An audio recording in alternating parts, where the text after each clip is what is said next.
Good morning, everybody. We are live from the studio this morning.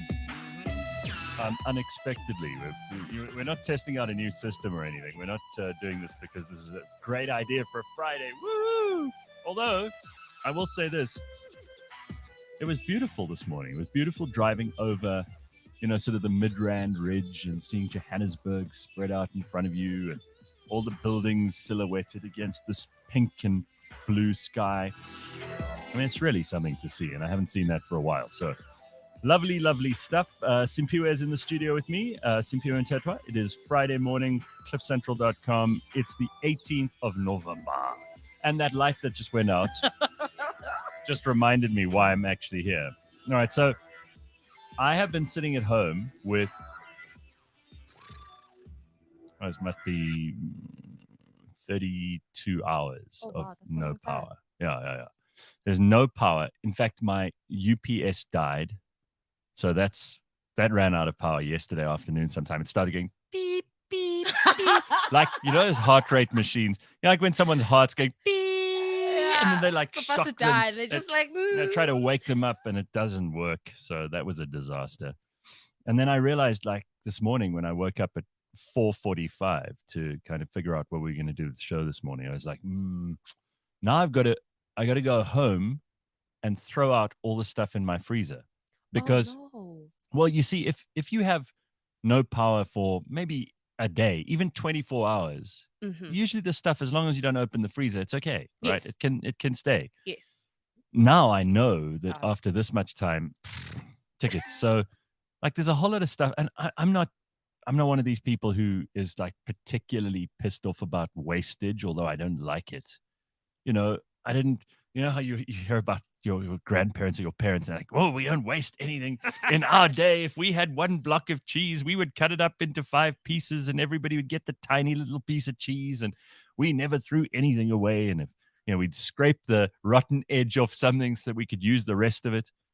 But it really pisses me off that I now have to go and throw away a whole bunch of stuff.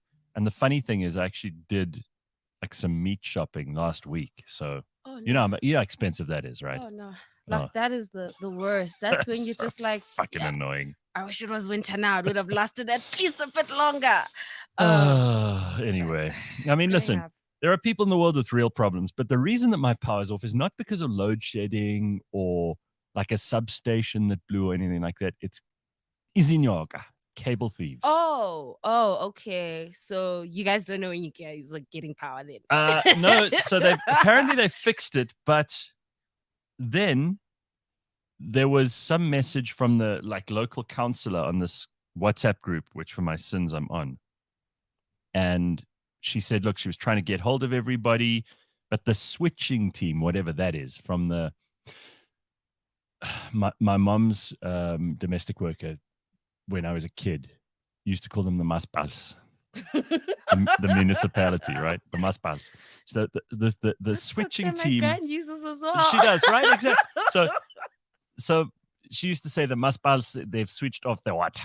So I was like, the maspals obviously have a switching team, which God alone knows what that is. But they didn't switch us back on. So no, it's because they're not working. So I woke up in the dark this morning. The other thing that happens if you have more than 24 hours of like no power is that your geysers go cold. Right, so I did have a shower last night before I went to sleep. But it was a cold one. It was cold. It wasn't warm. And then woke up this morning. I was like, I'm not getting back in there this morning. I was fine. I was like, wash my face, magazine pumping, and did all of that and then got on with my day. But no, not fun. So I will be throwing away stuff that has been in my freezer. I will be bitching and moaning only for 5 seconds longer. But we've got to find a way of dealing with these cable thieves. I reckon, and I put this on the group. You see, I'm mostly quiet on our neighborhood group because I don't want to get involved in all this stuff. And there's some people who just Oh, yes. They moan. The reason why I also left the neighborhood group. Yeah. Like nonsense is being sent and you're just like, I know too much about number 24 and who's making a noise. Right. Can't deal with that. Irritating people. And then, of course, all of them are taking out their frustration on the counselor. And this poor woman listen, I have no sympathy for politicians. They asked for the job. Mm-hmm. It's going to be shit for them. They must get on with it. I'll refer to yesterday's burning platform. If you want to be a politician, do not expect me to be nice to you.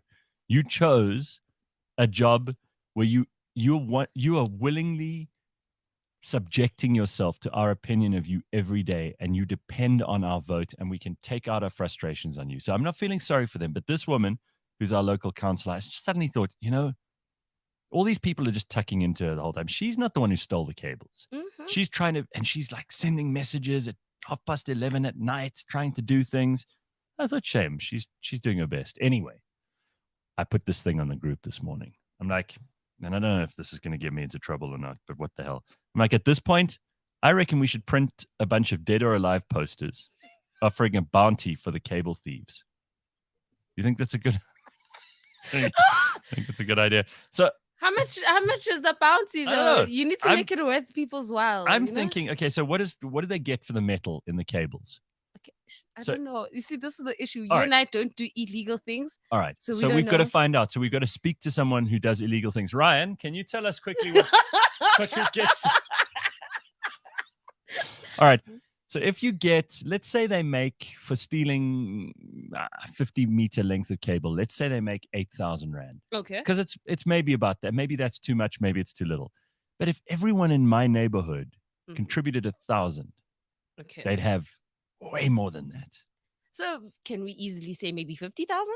I reckon. Okay. And with 50,000, we could hire an assassin on the dark web. And that assassin could are you find. Sure you want to hire assassins in South Africa? Yes, because that's what. Listen, I always say we live in the Wild West, so we must live by the rules of the Wild West. No, but we don't have assassins in South Africa. We have inkabi. Yes, So we need some of those guys, and I say we pay them. We get like 2 of them for 50 grand because they'll do it for that. They've killed. You don't need to go far then, Gareth. Just go to any taxi rank and say to the taxi drivers, Chief, I got 25K for you. Do the things. You're done. Right. So you get 2 of them. They will hunt down these Izinyoka. In fact, they know them. It's his cousin. They know them. And then I want them to kill them and bring me proof. Like, when John the Baptist was killed and then they wanted his head on a plate? Yes. To prove that he'd been killed. I want these cable thieves' heads on plates. So I'm thinking, like Bible times rules here. Eye for an eye, cable for a head. That's what I'm thinking. The only issue is now the proof. How do you have... head in a bag. No. The proof that they committed the crime. Yes, well, you find the cables on them. That's how. Okay. Yeah, I've figured it out for you. You just need to go to MTN, number one. Mm-hmm. MTN taxi rank in Joburg. Okay. All right. I know where it is. Yeah, and then you speak to any of the marshals. They're the guys that will hook you up with inkabi. And from there, they'll probably help you. And within a matter of 2 days, I think you would I think they'll find them. They'll find them. And I'll tell you what, the word will spread that you don't steal cables in that area. Maybe we just put their heads on sticks. Right there next to where the cables were stolen. We're like, might work. Look at what happened to these guys. Don't let it happen to you. Signed, Anonymous. Because, of course, then the police will have to pretend to investigate. No. They're not going to do anything. They're not going to do it. It might work because someone years ago taught me this beautiful trick, right? But I think it only works because I'm female as well. Is that if you ever go to a dodgy place and you don't want your car hijacked, park where all the taxi drivers are parked. No one messes with taxi drivers in this country. No, they're the real underworld. And you don't need to say anything. You just park your car, you greet Sanbonani, and then your car won't be scratched. No, for sure. There won't be a bump. And if anything does happen, it would have been a taxi driver and you can deal with them. But that's the best day. So I'm thinking if you involve the taxi guys in this scheme of yours, Gareth, I think we could have something here. And you start an informal situation where the taxi drivers know like there are jobs up for grabs that might involve. So, Congo Chris says killing them is too kind. We should put them in the stocks with the soles of their feet exposed and then shambok their feet. What does it mean? The fact that we laugh about this, right? Like, this is how twisted South Africa is. And people go, no, we're a constitutional democracy with the rule of law. It's fine. You could convince yourself that that's all true. Just remember the Minister of Police is that guy with a hat. who says shoot to kill. Just remember, these are the kind of people who are in charge, not you and me, good citizens. No, he's not in charge, because there's a video I recently saw circulating of like there's people having a party, they're living their best life, right? And there he is, Minister of Safety, Begitele, he's there with all his goons, and then South Africans just start chanting, we want to party right in front of him. I'm like, only in South Africa. This is not a serious person. No. And I was like, only in South Africa. They're potting up a storm, and I'm like, No, for sure. Okay, so here's a bit of underworld stuff for Corona's boring. I get 120 20 rand per kilogram for shiny bright copper. If I bring a company letterhead with, replacement cost is 4 times that. Yeah, okay, so first of all, Corona's boring. You are then a criminal because you're buying this metal that these fuckers are stealing. So we're after you. You're also part of the Can we trace this IP address, please? Yes. We'll know who Congo Chris is. Yeah. Corona Silicide, it says copper is 120 rand a kilogram. Now, you see, that's interesting. I didn't know that. But I can promise you, whatever those wires cost, the people in each neighborhood, when the power goes out, will be willing to pay like 1,000 rand. And if they're 50 people, that's 50,000 rand, as Simphiwe and I worked out with our brilliant math skills. So that's quite a lot of money to be thrown around. Especially if it's a once-off, where after this, it's done, and you won't have to worry about this ever again. That's nothing. Right. Let's go. There we go. So I like this. All right. It got me to the studio this morning, so it might not always be a bad thing. And I said yesterday, because a lot of people were saying, oh, you got to get to the studio. We've decided we're doing that from January. So we just got to sort out all of our technical issues, which we will do, and then start with, a fresh blast in Jan. So stick around for that and a whole lot more. We've also got the poo doctor on this morning. I know everybody's extremely excited about having Professor Mashiko Setshedi, who's going to be the poop doctor, joining us a little bit later on. We've got a whole list of questions for the poop doctor, which is going to be amazing. We've got George Mienie joining us a bit later on. He's not a poop doctor. He's a car doctor. And he'll be on. I see George is already commenting this morning. He's up early. So we were talking about the stuff I have to throw out of my freezer. But I was wondering, and this came up in a conversation. Where was I? I think it was on... I went to a lunch. Somebody said, like, if your last meal if you were in jail conversation. Okay. You know that in prison in America, when they put you on death row, then you get to choose your last meal. And people always go for these extravagant things because they think that that's what they'd want. But I suppose none of us hopefully will ever find out what it's really like. But we've also not been in jail, so. Well, speak for yourself. No. Okay, Simphiwe Zamigile has not been in jail. All right, so you haven't been in jail, but if you did end up on death row and you only had this one meal to have, because I had a funny thing happen to me the other day. I went away, and then while I was there, I looked at the lunch menu, and there was nothing there that I wanted. And this is all this complicated stuff. I mean, nice food, sort of pizzas and pastas and all kinds of stuff, steak, and there was lamb, and there was a nice restaurant. And all I wanted, and I said to the waitress, please get me, just chop up 3 tomatoes. Just bring me a bowl with 3 chopped up tomatoes in them. Nice tomatoes, but tomatoes. That's all I want. And she looked at me. She's like, is that all you want? I'm like, yeah. So she brought it for me. It was the best lunch ever. It's all I wanted. Salt, pepper. Perfect. Like, you don't need much more. I know you're looking at me like Simphiwe is like, what the hell's wrong with you? Yeah. That is my favorite thing to eat.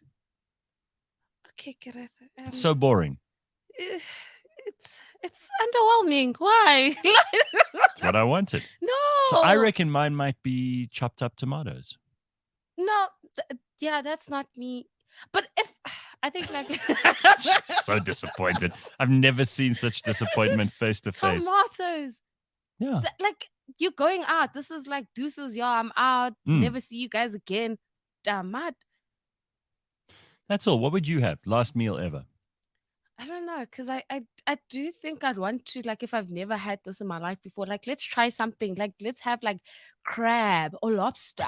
You know, What if like, it's shit and it's your it's last meal? fine. Then I have the like, it's Oh. such an experience. I think I'm so hardwired to experience new things. But if I had to even keep it simple, I think even like pap and meat, you know, with chakalaka. Keep it, you Well, know. like a close second, or maybe even first, depending on my mood, might be like a really beautifully cooked steak. You see And now that's you see now we're talking. That's always. And a you can winner. have that on its own. No, sure. Oh, you see. But I don't want any complicated. I don't want lobster or sushi or. No, sushi's not going to fill you It's up. not going to fill you up, right? And even if you had trays and trays of it, you get sick of sushi after a couple of pieces. I'm sorry, you can't eat like. And you can't have like everything. Like, it's like the wasabi is not that great No, sometimes.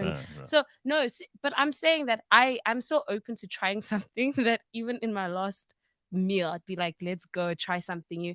But yeah, Kampamba says a succulent ribeye. Yes, now we're talking. I like that. Ryan says horrible choice. Don't judge me. Did you hear Gareth? Yeah, well, Carl says, Gareth, you are a Philistine. You are the most uncivilized person when it comes to food. I admit that. Totally. Dr. Robin says macaroni and cheese. You see, that's hearty. That's like, I think you should go out with a hearty meal that reminds you of home, and you'll be like, this was good while it lasted, and then you're out. Ruth says smoked salmon, carpaccio, asparagus, olives, cheese, tomato, basil, pesto. Yeah, you see, now it's complicated. Yes, girl. I'm with you. Let's have a feast. Wagyu beef, says Silicide. Okay. Jean says paella every day. The best. Paella, really? But that's a lot every day. No. It's like great, like once every 6 months. Kim Jong-un even says, I'm the most uncultured person when it comes to food. Well, at least we're talking about it. Normally, we don't talk about food that much on the show because everyone else is way more interested in it than me. So at least Tertia agrees with me. Also, tomatoes, salt, and pepper. Yeah, that's just a great meal. No. Anyway. No. All right. So we got a few news headlines to get to just now. We'll talk about that in a second. But you had a question about, while we're talking about food, a meal that you hate now because you ate it so much in the past. So yes. I have an answer. When I read that earlier, I was like, I know exactly what to tell you. Which is? So when we were kids, breakfast before school, whatever it was. So it was cereal, or it was porridge, or it was oats. Any of those things. I cannot get a spoonful of that down my throat anymore. You and I had the same childhood, Gareth. For me, Kellogg's in particular, all brands in particular, I have not had those in like 10 I don't even years. keep them in my house. Yes, no, we can't. I'm so traumatized from the fact that like in the morning they'll wake me up, you get ready, and then they're like bowl of all brand, milk, bit of sugar on top, huh? Yeah. And then and they're like, you have to finish this. Yeah. Because if you don't finish this, it's an issue. You say they. You're like they. It's like the police here. You've got to eat. It was felt like that. Yeah, and it's just so traumatic because now I look at it, I'm like, never. Hey, let's move on. I'm trying to have like sunny side eggs now in the morning. Well, I honestly haven't had. I have made a. Sometimes you think, I don't have the discipline to do something like this. I've never touched cereal since school. Not once. It's amazing how you can something just turns you off. You just never touch it again. Especially when you're forced to eat it. It's like, I have the choice now, and the choice is no. Well, see here, this is lovely Lady Lee. She says Wheat Bix. That's another one. Yeah. My grandfather used to eat that. Remember Wheat Bix? You'd put it in the bowl. And then it sucks up all the milk. Yeah. And if you didn't add enough milk, then it's just dry and you really, And I don't feel bad about saying how shit all that stuff is because they've never advertised with us anyway, so I can give a damn. I'll tell the truth about how I feel about that shit. Not interested. Tracy says rooibos tea. Now that's interesting. No. She says, can't stand it and I love tea. It's all we got in boarding school. Big steel pot with tea. The smell consumed the entire building. Yeah, you see if... Okay. Also, if you associate food with bad experiences... It's tickets. So I'm thinking maybe there are people who were at boarding school, didn't like things. Like there was some my dad won't eat certain food because he was at boarding school and they used to serve it all the time. That's fair enough. Yeah, I think there's probably some horrible stuff. What I did like, and when my mother was feeling really, really kind, is she would very seldom, but it was always fantastic, make French toast. Whew. Now that I haven't had for a long time, but I don't hate that. That's still the best breakfast. Cinnamon when she was done. Yeah, there was a bit of syrup and cinnamon. I mean, it's like as a kid, you can eat whatever you want. It's not gonna like slow you down. It gives you energy all day, and that stuff was just epic. Yes. See? All right. Well, there we go. I mean, Ricky says my parents made too many macaroni and cheese when I was a child. The only time I'll eat it now is if you're. I can't read the rest of that. I think maybe Ricky passed out while typing that message. So traumatized. Gisela says, mayonnaise. I may or may not have tried a hair mask recipe when I was very young. Oh, God. Oats with condensed milk, says Steve. Wait, what? Ish. Anything with condensed milk. Wait, why are you guys eating oats with condensed milk? Maybe. Hey, listen. Like, isn't that super sweet? Like, okay, I'm not judging. George wants to know, can he come into the studio this morning? Should I tell him to? Yes, definitely. It's a party. Come on down. All right, I have to hit the road at 8:00 though. I've got to go to the airport. I'm flying to Durban. Oh, now, nice. what I'm worried about it. So there's nothing to do in Durban, KwaZulu-Natal, Umhlanga, Belito anymore. There's nothing to do there because the beaches are closed. Can't go to the beaches because you'll get E. coli and you'll fucking start shitting out your innards with all the water. Right? Mm-hmm. You'll basically be turned into a machine that turns air and water into shit. Mm-hmm. That's what you'll be turned. You are. So you can't go to the beach. Mm-hmm. So I don't know what people are doing there for fun because since the riots, who knows? I mean, I haven't been since September last year. That's a long, long time. Yeah, I will say Durban is one of those places where I look at it and I'm like, oh, a shame, hey? Yeah, I mean, what are people going to do for the holidays? Yeah, but also they have the floods, then it's the looting, then now the beaches are closed. It's like, oh, a shame, guys. Like, what are you guys doing? It's bad. And they rely on holiday money from people in the rest of the country. So look, I'm sure that there are places where it's okay to go to the beach, but not in the immediate surrounds of Umhlanga and Durban. And, it's not good. Apparently, I mean, I've heard some horrible stories about people who are, they just brushed their teeth with the water from the tap and suddenly. Mm-hmm.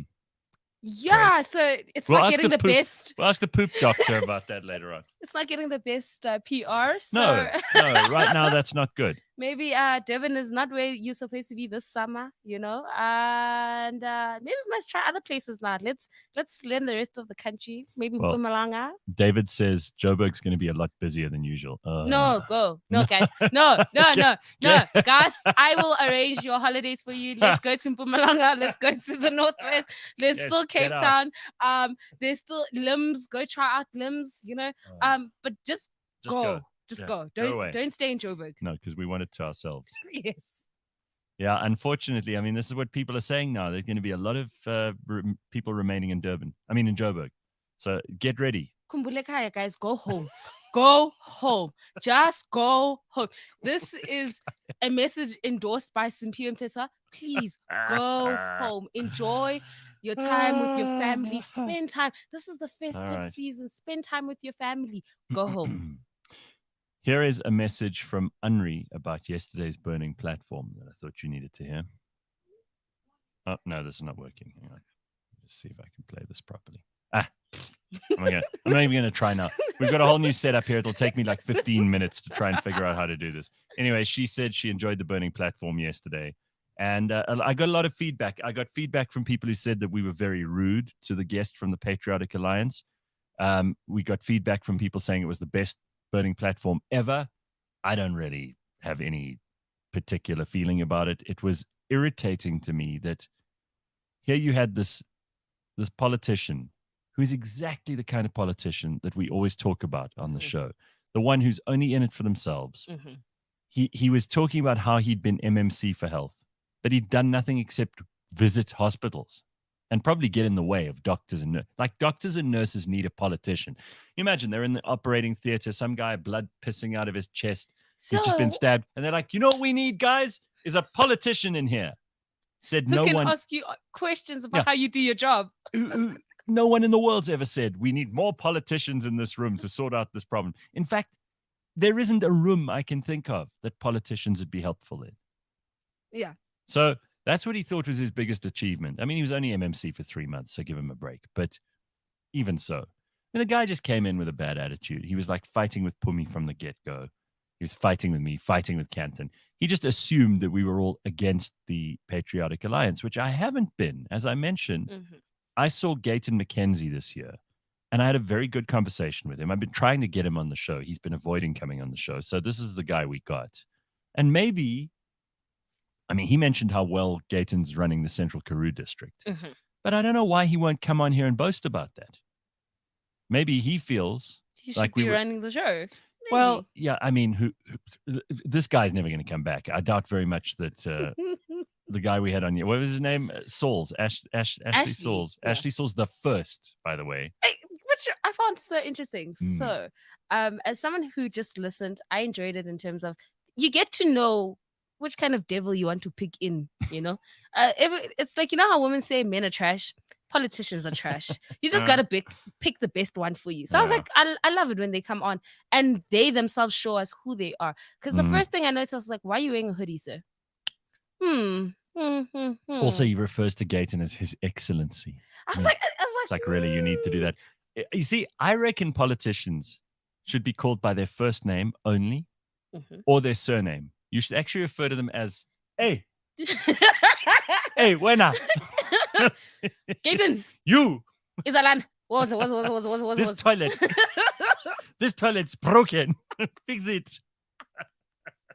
That's how we should treat them. Remember, these people are the only creatures in civilization who don't have to add value but get paid anyway.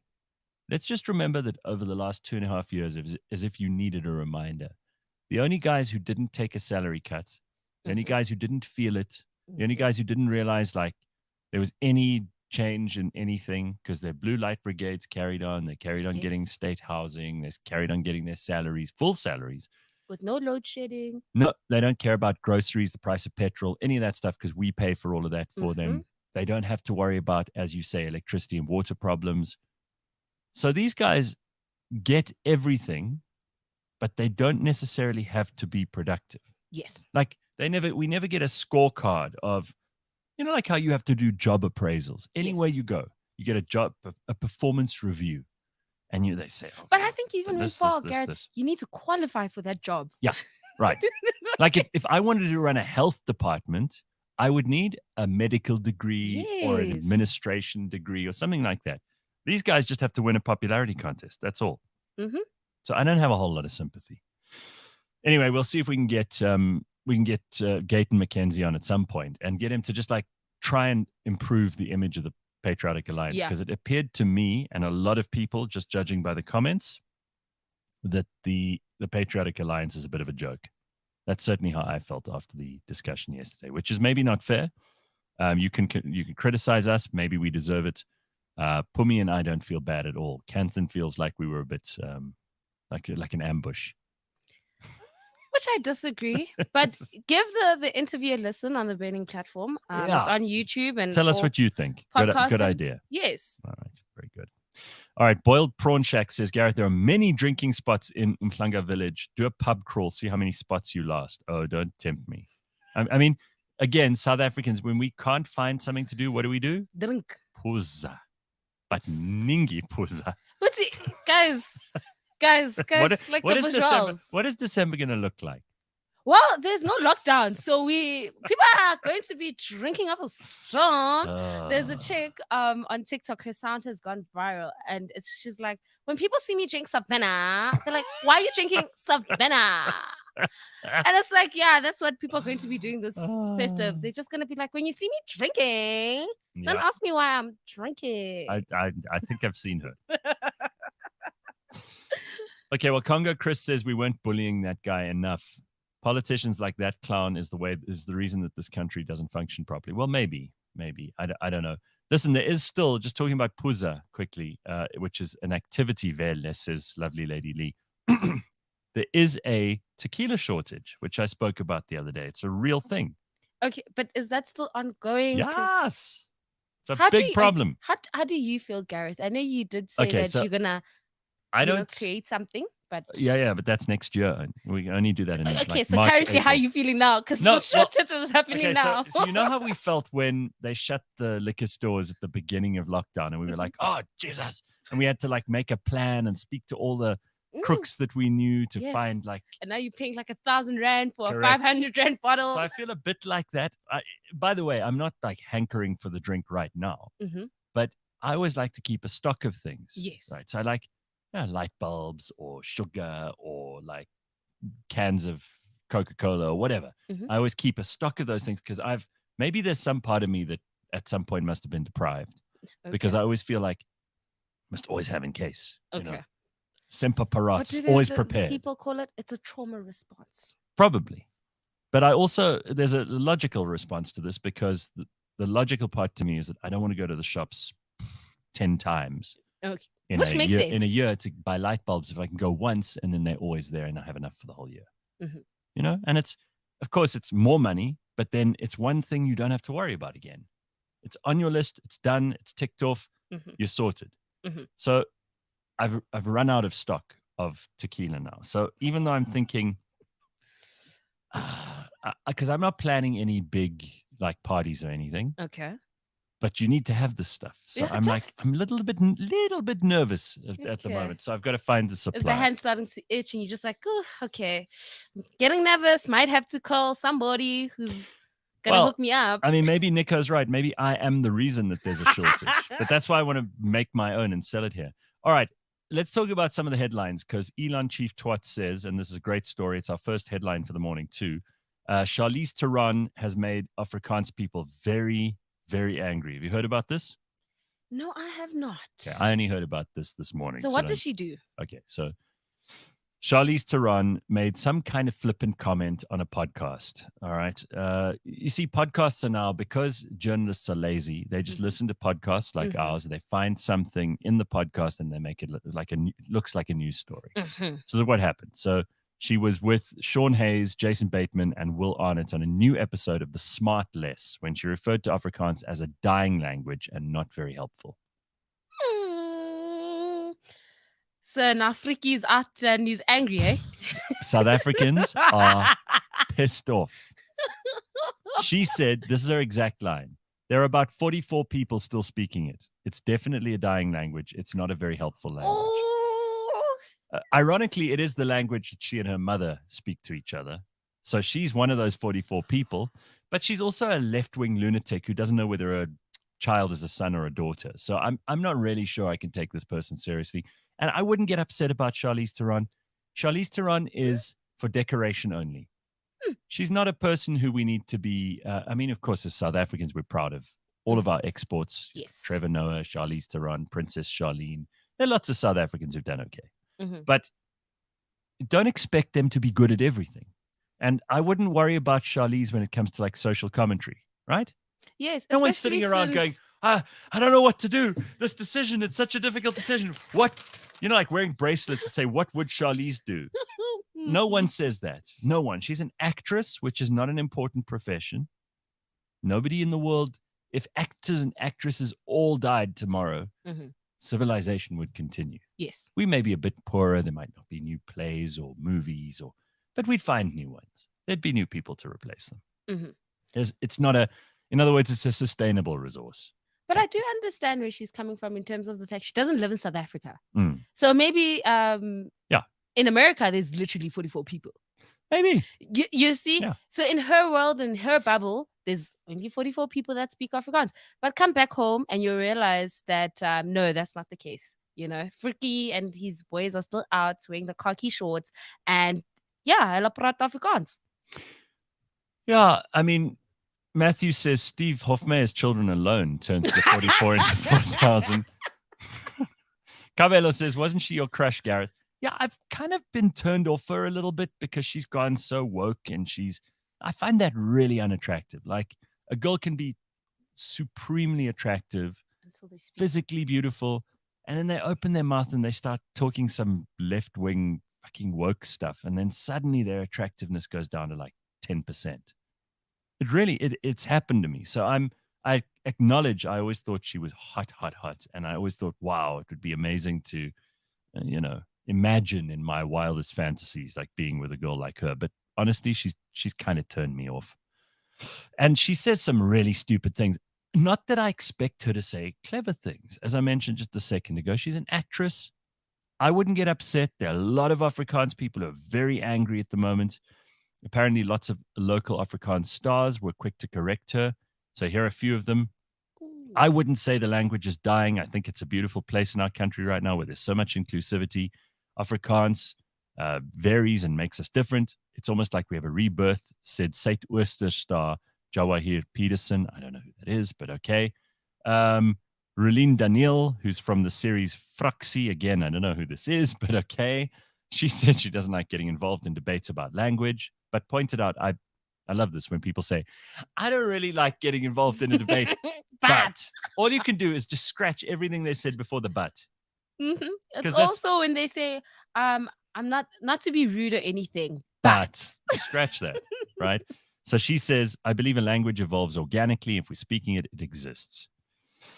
Afrikaans star Lee Vivier, again, someone I don't know. In fact, everyone they've quoted in this article, none of these are people that I know or that I've ever heard of. No, so it shows you it's not dying, Gareth. No, so there must be thousands of celebrities in inverted commas that I don't know who are still keeping Afrikaans alive. Power to you people, all right? I mean, there's a CakeNet series called Hotel. There's a whole CakeNet channel. What do you mean? I don't know who these people are. Now I feel like I'm being like Charlize because I don't know anything about these Afrikaans. Jeez, there are a lot of Afrikaans celebrities. I mean, are there any people to watch or listen to these Afrikaans celebrities if all of them are already celebrities? I don't know. It's the 44 people that it's a community, Gareth. Can't you? Everybody knows everybody. Right. Anyway, so between Charlize and all these nobodies who I'm meant to know, you guys figure it out, all right? So I just hopped onto Twitter because Twitter would have had the sauce, the juice of some of the things people were saying about this. And I just saw this meme and I'm like, I'm dead. They're like, Charlize, is it showing? Yeah. When the Afrikaans part of the national anthem comes on, Charlize Theron. That's it. People are funny. Yeah, Twitter. But I'm not mad. It's not true. So listen, the fact is, every one of our languages in this country, besides English, all of them, we've got to just be reasonable about the fact that these are not global languages, right? No one in Finland is speaking Afrikaans or Xhosa or anything else right now. Someone said to me the other day, and it's true, and I like language. I love language. I love all kinds of, even the ones I can't speak and I don't understand. When we started the show this morning, during the first half hour, I probably used 5 or 6 like Kasi terms that no one who's listening to us now, and there are people who are listening to this podcast in all corners of the world, they probably didn't understand what Izinyoka is. Nkabi. Nobody understood what those things were, right? But they're part of my language and my lexicon. So you could say anything you want about it. You could tell me it's dying, but it's part of the way I speak. And luckily, I'm in an audio medium where there will be podcasts stored on the internet forever, where people can go back and go, oh, that's how they used to sound then. Yes. And that's what they sound like in that part of the world. So I'm not going to get upset and hurt about it like so many people are. I love Afrikaans especially. My great-grandfather was one of the people who formed it into a real language. Oh, nice. And it's the youngest language in the world. Yes. And Afrikaans there are some words that you can't find a replacement for. Words like kak, words like bliksem. Your massa? Yeah, exactly. What a great word. I mean, there's no word. You can say that word in English or in English. They're not as powerful. There's something about that OE sound that's way better than the U. Futsak. Futsak. Exactly. So Guys, don't worry about Charlize. Don't. She's obviously, she's been out of it for a little while. She left Benoni years ago. So just let her be. Yeah, don't get upset with her. It's not worth taking an actor or actress so seriously. Just watch her movies, or if you really hate her, don't watch her movies anymore. So everybody, let's just calm down, right? I'm sure there'll be more noise on Twitter today. There'll be a whole bunch of other unknown Afrikaans celebrities. They'll be popping up telling us how cross they are. If you're an Afrikaans influencer, this is your time to shine. This is your time to shine. Exactly. Go on, show us how outraged you are, because we all know that that's all that matters on Twitter is how outraged you are. Yes. Now it's your turn to be outraged. Mr. Beast has overtaken PewDiePie as the most subscribed YouTuber. Are you excited about this? I am. I'm just seeing Mr. Beast's journey and how he's really changed the way we consume YouTube content. I'm so happy for the guy. I was watching a video recently where he opened up a burger joint. I think it was in the UK. And literally like 2 days before the official opening, there was like a long queue, and they've actually shut down the entire mall. And the record, he wanted to beat the record of like the most sold burgers in one day. It was first 2,000, and he beat it, and I think they sold 6,000. Okay. So he's doing like incredible things, like most paid YouTuber. Good for him. Here's the actual tally on the screen now. Mr. Beast now at 112 million subscribers, and PewDiePie at 111. So you think PewDiePie is like having a depression? Yeah. Like he's gone into a downer like, now. Damn it, because I think he was holding that title for like 10 years, almost 10 years. So he must be like, damn it, what can I do now? And it's tickets. There's nothing you can do. They've said that Mr. Beast will be one of the first billionaire YouTubers. Well, another reason South Africans can be proud, Matthew Dixon says, Mr. Beast is dating a South African. Yes. Okay. He said Staffer, but it's Safa, I think is what you meant, Matthew. It's fine. You spell like Charlize Theron. Yeah. Apparently it's Cape Tonian, according to Greg, his girlfriend. All right, good. Either way, she's still from South Africa. Very nice. We'll take it. Yes. All right. Apparently there's a drone that they've made in Stellenbosch. This is also in the news headlines this morning and worth having a look at. That can fly itself and see in the dark. It's a criminal's nightmare. Well, I got a place where you can go find some criminals. There's some cable thieves near me that I would love you to find. So apparently the Stellenbosch-based startup that made this is making thermal imaging equipped drones that can take off, follow a mission path, and land automatically. Apparently, it's bad news for criminals. Unmanned aerial vehicles, more commonly referred to as drones, are becoming an important tool in the fight against crime. In Dubai, there is a network of pre-positioned bases that allows police drones to respond to criminals within a minute. More than 1,000 police departments in the US also make use of drones. They're being used to fight crime in South Africa. The country's rail, port, and pipeline company, Transnet, is apparently using drones to keep a bird's eye view of its assets. PRASA is also experimenting with drones in a bid to combat rampant cable theft. So this is go. Nazo. So Okay. So we might not have to hire that in Gabi after all, but let's see. So these guys are called Conzer Aeronautics, Conzer Aeronautics. They've developed a range of vertical takeoff and landing fixed-wing drones that can fly up to 2 hours with a range of 15 kilometers from the base station and the potential to upgrade this to 30 kilometers. That's great. I love that. And I love that it's a local company, right? Yes. We don't have to import this stuff. Good for these guys. I'm very, very excited about this. What other uses could we find for these drones that are able to see at night and land and fly and take off themselves, follow a path? I mean, there are lots of things that happen. I mean, we could, hang around outside the Gupta family's meetings and that kind of shit. And just see who enters the house. Yeah, just watch what's going on there. Who leaves the house, what kind of cars are being brought into the yard. Congo Chris says, can we equip the drone with a shambok? And it just goes. That's a good one. That's beautiful. That's what we need it for. The cable thieves call them UFOs. Yeah, you see, people are already thinking, like, equip it with some tasers to incinerate the criminals. People are quick here. Doesn't take long. Well, come on. Someone, here, Silicide, this is your idea. So buy one of these drones, figure out how you can attach a taser to it, or something that just shoots out like some kind of huge electric shock that basically renders that person immobile for, let's say, a few minutes until the cops can come and get them. That would I think that would be a very useful tool. Yes. Because we are at the point in South Africa with these criminals now where we need to have extreme measures. Let's just say outside the law. We need to have some solutions because ordinary people are sick to death of, sabotage at Eskom. By the way, I read a story yesterday about Eskom. So they caught this guy who'd been deliberately sabotaging equipment at an Eskom power station. I can't remember which one. It was in the news yesterday. I'm not going to look up the article now. The basic story is they caught this guy. And they said to him, why are you doing this? And he's like, because every time this thing breaks down, my company that I work for gets more work.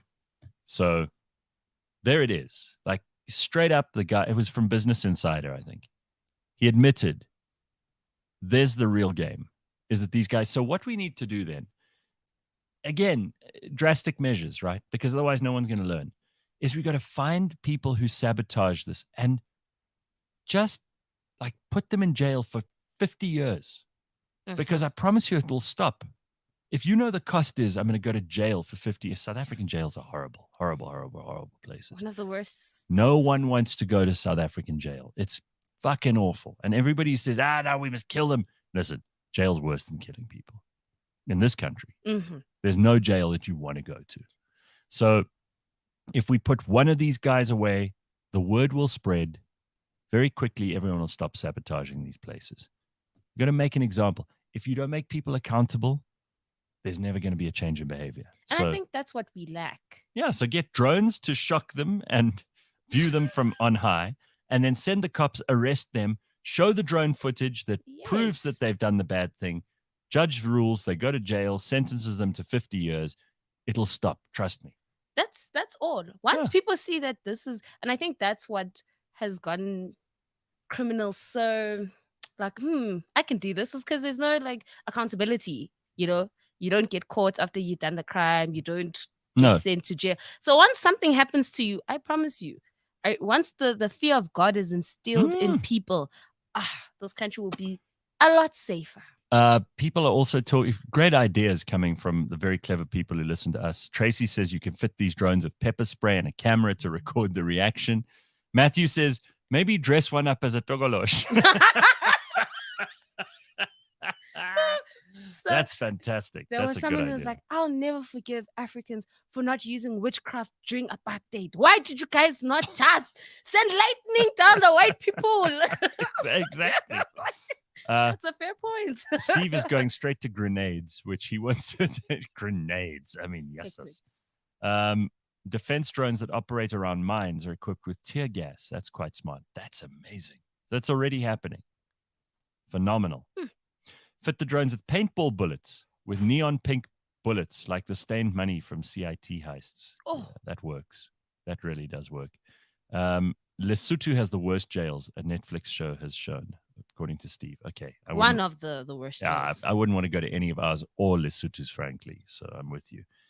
Ruth says, I don't think anyone should go to jail for a non-violent crime, rather community service. Okay, Ruth. If you steal cables, it's a non-violent crime, technically, but I want the maximum sentence. No, I think we need to start off a bit hectic with everything, and then after maybe 5 years, Nyana, we can then be like, let's renegotiate this deal, because right now it's out of hand. Right? We just need to deal with everybody and just be like, hey, you're a criminal. You, chief. Well, Congo Chris says, and then put them in stocks and Shambok. He's on a mission. This is his thing. This is what he's into. Okay, so Lazelle's got a very non-violent solution here. Okay. We fit the drones with tiny glitter. That way we will see the criminals walk around shamefully covered in some criminal bling. Because you can't get that glitter off. I don't think it's going to stop them, They're going to shine bright like a diamond. I hugged a girl a couple of weeks ago, and afterwards I was wearing a black shirt like this. I was covered in these little sparkly, glittery things for the whole week. I couldn't. Oh, no, that's it came off my clothes. It was on my skin. It was everywhere, even though after like shower upon shower, they're still there. So But that's what a I'm good, saying is that if you way. don't care, so yes, you'll see it, but if you don't care, you're gonna carry on. No, probably. So it's like, true. no. I'm still like Congo Chris is on a mission here with this shambok their feet thing. So yes, sis. Yeah. People are full of it. Yes. But the suggestions have been great, but no.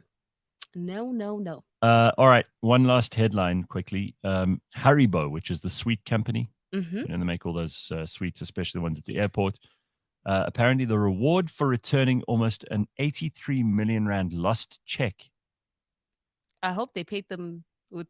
A man in Germany found a lost check for 4.6 million euros made out to Haribo, and received what he thought of as a cheap thank you gift of candies. What? Yeah, so apparently this guy was on his way home from visiting his mom. He saw a piece of paper on the ground. He picked it up, saw it was a crossed check for 4,631,000 euros made out to the sweet company Haribo from a German supermarket chain. So this was a check that would have been paying bills. And even though they probably did an EFT afterwards, canceled the check and everything, this good person takes the check in. Now, he expects a reward. Who wouldn't? Yes, especially if I've seen how much money he just raked in. So he says, this was a large sum that I couldn't even pronounce. He then contacted them, whose lawyer told him to destroy the check, which he did. He even sent photo proof as requested. Haribo then sent a thank you gift box to him, which included 6 packs of the company's products. No money. No chalete. Zaga. He says, I thought it was a bit cheap. What? His behalf. What? I would have given the guy a cash reward. I would have said, again, like we want to punish bad people, you must reward good people for doing good things. He didn't try to go to the bank and cash the check for himself. Not that he could have, but he didn't try to do anything dodgy with it. Instead, yeah, I mean, that are gonna finish in but 6 packets, not like you give the guy like 50 packets, sure, but 6 packets is a bit cheap. I mean, I could go and buy 6 packets from the shop now. And they'll be done in like what, an hour or two? If I hand them out in this office, they'll be finished in an hour. I'm mad on his behalf. I would be like, thanks, but no thanks. Like next time, I'll just keep the check. Thank you. Yeah. This is not a reward. No. Sharon says, I wouldn't expect a reward. Well, you're better than us then, because we expect rewards. I mean, sorry. I'd just like to say that considering the fact that he could have done something that, just saying thank you in a nice way is always. Yeah. And I bet you he wasn't even thinking like, give me shares or, give me $1,000. But you realize once you see the actual like reward prize that you're like, this is not it. Like I didn't have an expectation, but 6 packets. Well, Matthew says, expect nothing. That way you're surprised that you received something. Still, you do the right thing. You want like, do something nice for me. All right. So apparently, here's the latest on my cable theft situation. Okay. Apparently, stage 4 load shedding was implemented at 5:26 this morning until further notice. Oh my God. So this is great because now, even though they've supposedly reconnected our power, there is no power and there won't be until further notice. So I may be away until Sunday and there still won't be power. I'm going to be throwing away everything in my fridge. Everything. Fridge and freezer. It's all going. Yeah. The joys of living in South Africa, hey? It's great. It's amazing. I recommend it. Ricky Lowe says, if you gave me 6 packets for doing this, Ricky says, I will shit on their stoop. Oh, man, that's vicious. But that also links us to what we'll be doing later, is talking to the poop doctor. Yes, which I'm excited about. Yes, I have questions. Prof Mashiko Setshedi, which should be really interesting, finding out all about like your gut health. Yes. Apparently, you were involved on a T Health show where you're the expert on this. I'm no expert. Someone said you're an expert already. I listen, I listen to understand. But yeah, one thing I did take away from that particular episode is that, when people say you have a gut feeling, It's actually a real thing. Like your gut feels some type of way and you might have to get it sorted out. So that's where the gut feeling comes from, guys. So yeah, that's a real thing. Cool. I like that. We must find out more about it. We've got a long list of questions that have been sent in by lots of people who want to know about everything that you could wish to know about shit, basically. It's important. You think about all the things you do every day, right? This is one of the things that should be on that list of things you do every day. Yes. And how often, we'll find out how often you should be doing it as well. But don't pretend that this isn't an important part of your life. On this show, we talked about eating, talked about sleeping, we've talked about exercise. Yes. We've talked about work. We've talked about relaxation. We've talked about puza. And that's just this morning. So don't pretend this isn't an important part of it. And I know a lot of people, and I can't believe that you guys are talking about something so lavatorial. Yes, it's important. It's going to save lives, okay? PIP saves lives. So that's what we're doing. We're in the business of educating so that what? You stay alive. Shit just got real. So hey.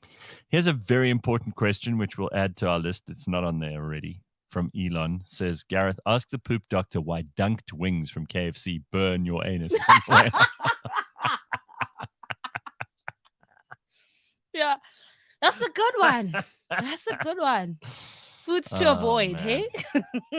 Yeah. Psilocide wants to know, when are we going to get a fart expert? Well, we've tried, but there aren't really people who've spent their whole life studying farts. And if there were, I'm just wondering what kind of people they'd be. Not great. Corona's boring says, I swear to God, I laid the biggest turd the other day, but the Guinness Book of Records was unable to verify it. How do I get justice? Now it's gone down. No. What is wrong with you? Seriously, this is disgusting. All right, we're going to take a quick break. We'll be back with the rest of the show in just a moment. Stick around. Send us your messages on the YouTubes. We want to hear from you. Also, if you have questions or you have suggestions or anything else, you can email us, contact@cliffcentral.com. We want to hear from you there too. Let us know what you're up to this beautiful Friday morning. It is November, almost December. Lots of people excited about that. Just around the corner.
Welcome to the Third Draft Podcast, the show where we interview... Wait, do I start with who we are? Catch the show. We chat all about content creation, the business of content, Yeah, I and think how you can much take money. this one. And how much? Yeah, okay. And then I'll be like, how much money or something. You Yes, know, yes, you have yes, to go. keep it a bit Yes, fine. yes, yes. I'm Simphiwe, And I'm Mash. and we are the host of the Third Draft Podcast. So catch fresh episodes every Wednesday on cliffcentral.com, On YouTube. and on podcast, Apple Podcasts, Spotify, or wherever you get your podcasts. I like that! I like that! No, do that. I like that. Let's do it. Let's take it. All right.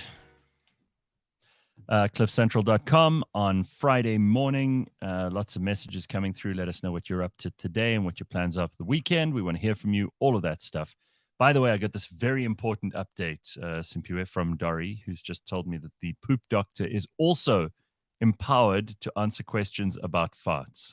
Nice. Not just 2-in-1 special. Yes. just in case you thought we were leaving some stones unturned. This is an important discussion, so we're going to have that as well. Dud says, I only listen to hear the lavatorial conversations, as important as any other health topic. Viva pooing viva. Make pooing great again. Okay. All right. Great. I like that. All right, so we'll ask some of these questions, but keep sending them in because obviously we don't want to leave anybody out in the cold, and this is a hugely important subject for everybody. So if anybody wants to throw in a comment, you let us know. Okay. Also coming up a bit later, George Mienie will be joining us, so stick around for all of that. I mentioned just a little while ago, like some of the things that I'm getting ready for the holidays and everything else. Mm-hmm. So I'm trying to make sure I've stocked up on everything, so I'm all sorted from that point of view. But I actually canceled something the other day. I do an annual kind of Christmas party at my house. Okay. Where there a bunch of friends. It's now been 6 years in a row that we've done this, and I decided this year I'm calling it off. Oh no. No, because I've taken over like a family thing that I'm going to have to do, which is much more work and much more, a much bigger crowd. So I've decided, no, I don't need to put this extra pressure on myself. Plus, I would have to cater for food, and there's expenses. And we know you like your tomatoes. Well, no, I mean, this. So last year there was like lamb on the spit, which was. Okay. But this year I decided I'm going to take a break. I'm going to remove that responsibility. Gives me an extra weekend where I don't have to worry about So none stuff. of your friends were like, okay, since you're not doing it, it's fine. No, I think that they're all either they're relieved that we're taking a break from it, because there's the Secret Santa thing that we do. You have to like buy the cheapest, ugliest, nastiest, shittiest present you can find for under $100. There's no breaking the rule. It has to be under $100. People would compete to bring the most stupid gift of all. So some people are very upset that they can't use their gifts now. But I said to them, we'll do it next year. Keep it in the cupboard somewhere and bring it next year. Your shitty gift. And also, then I don't have to worry about food and drink and catering for people. So it's one less thing to worry about. It'll make my December more pleasant. Not that I don't want to see my friends. I mean, I'll see them anyway. Yeah. But I don't have to take on all the responsibility of organizing this big thing. Okay. So make life easier. So I'm like the opposite, where my friends and we are going to be starting with Friendmas. Oh, nice. Yes, that's what we're starting with this year. We're going to start on the 26th because, like our parents still want us at home on the 25th. Everyone. And we're just kind of trying to organize who's bringing what, because we're doing it on a very okay, I have a house and then who's going to bring the meat? Who's bringing salads? Exactly. So that's what we're still trying to organize. And we did something similar last year, which was great, but it was a braai and it was beautiful. Now we're trying to do a whole lunch. That's great. That's lovely. That's a nice thing to do. But no Christmas gifts, no. Well, especially if you're doing it on the 26th, then you don't have to worry. By then, everyone's done the Christmas gift thing. Yes. I always find like people are really in a mood to let loose after Christmas because now they've done the family time. They've done all the Christmassy stuff. If they're religious, then they've been to church. They've done all of those things. 26th rolls round, Boxing Day, and people are like, woo! Just want Let's to go. just. Yes, especially if you were cooking, guys. Because you start cooking like the 23rd, 24th for Christmas Day. It's a big one. Oh, and you're just like, yeah, I'm tired. Whatever is left over. Hi, guys, see yourself. The And tech there's is still there. And there's always leftovers. No, stuff. there has to. Always. So the other thing that happens over this time of year is that people have holiday relationships, or they break up so they can have a holiday. No, Gareth, it's a real thing. Yes, everyone knows that relationships officially come to an end on the 15th of December. Mm-hmm. So that May 16th, Zagat December, people are single. You know what I mean?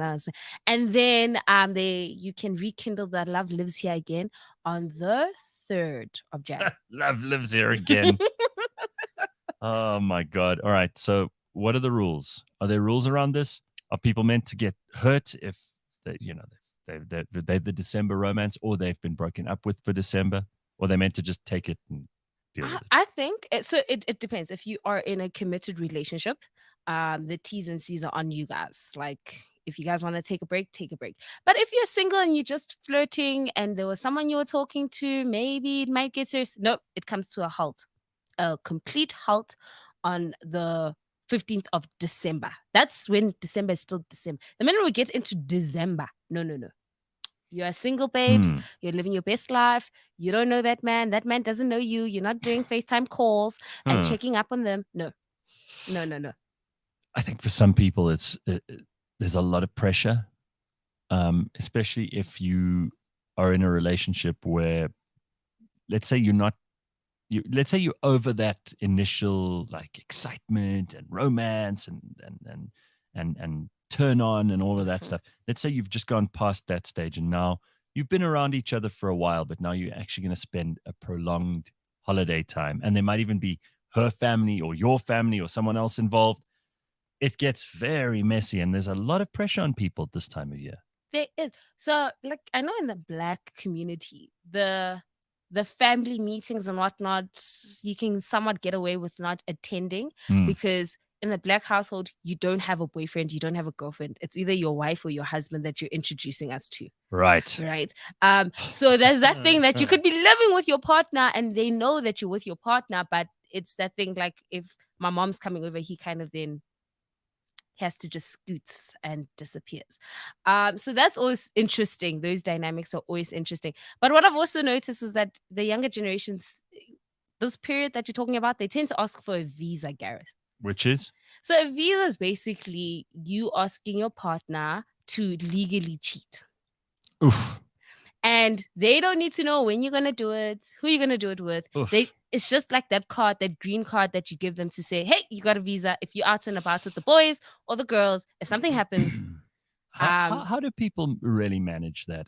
I've always looked at this and thought, no, this isn't possible.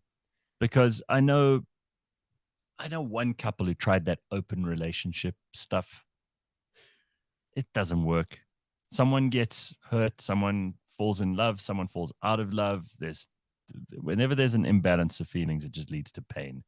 And I don't understand why you want to be in a relationship when you're giving that person agreement. The relationship's done. Yes. You're finished. There's no way you can get back after that and go, all right, well, we both had our fun now. Now let's settle down. There's no damage has been done at all. Bullshit. I don't believe it for a second. I don't know how people do it, but there are people out there doing it. They teaching us the ways, and I'm just like, this is nonsense. Because I'm also like, why are you giving a visa? Why are you saying it's okay for you to step out if you guys have agreed to be monogamous? And that's the issue, is that people enter relationships and then they say, this is what I can do, but you can't do that. You know that in your bone and heart of hearts, you're not a monogamous person. No. But you sell monogamy. But then you shouldn't be in a relationship. Like, if you're not a monogamous person, don't even do that, because most people are. Yes. Most people are. They don't want to share. That's true. But there's a reality show called Ukuthanda Nesthembu, which is basically about a man who's polygamous, right? And I've been watching it and I'm like, I don't know how these ladies do it. So he has 4 wives. He wants to take wife number 5. And now they're all up in arms. They're like, no, it's taken us years to just be living in harmony with each other as the various wives or sister wives. And you just see the toll that it takes on these ladies. Like the second wife is technically the first love of his life that he met, but she didn't want to do this, and then she compromised. And then like the third wife now, like they're the best friend, but can't. I don't understand. There's so much drama in it, and you realize, no, this. It's the ability for these people to have normal, meaningful relationships just can't be good. It can't. It just doesn't sound sensible to me. There's no way, especially if you've got kids as well. Like that's got to confuse the hell out of the children. They're going to grow up feeling very insecure. Yeah, but and they say they do it and they're happy, and I'm just like, but are you really? Nah. Or are you just settling for something that you think is the next best thing? It's not possible. I'm sorry. I just don't believe it. And I'm very open-minded about these things because, people's relationships are different. Everybody has a different set of, preferences and ideas, and you're entitled to yours. But like the ability for these people to switch on and off, I don't think that's human. If you're a robot, sure. You can switch on the love, switch off the love. Now we're in a relationship, click. Now we're not, click. Doesn't work. Lindy says, can I separate from my husband on the 15th until the 3rd? No one told me. Well, I don't know. You guys try and figure that out. All right. So many questions rolling in about poop. I'm thrilled to have Mashiko back, and it's such a pleasure to see you. She is a professor, Professor Mashiko Setshedi. And it's great to have you here, the poop doctor. How are you, Prof? Hi, good morning. How are you? Fantastic. It's so good to see you. So a lot of people are very, very interested in you and what you might be able to provide for us in terms of information around our gut, in terms of what would you call it? Our excretory habits, how important this stuff is. Simphiwe and I were talking about it just now. We were like, why is it that this is not discussed like everything else we talk about that we do every day? Eating and sleeping and, what exercise we do. These are all aspects of our health that people talk about on a daily basis. And everyone who's ever sat down with a friend has talked about all those things. You never sit down with a friend, though, and compare like notes about your shitting, for example. Why is that?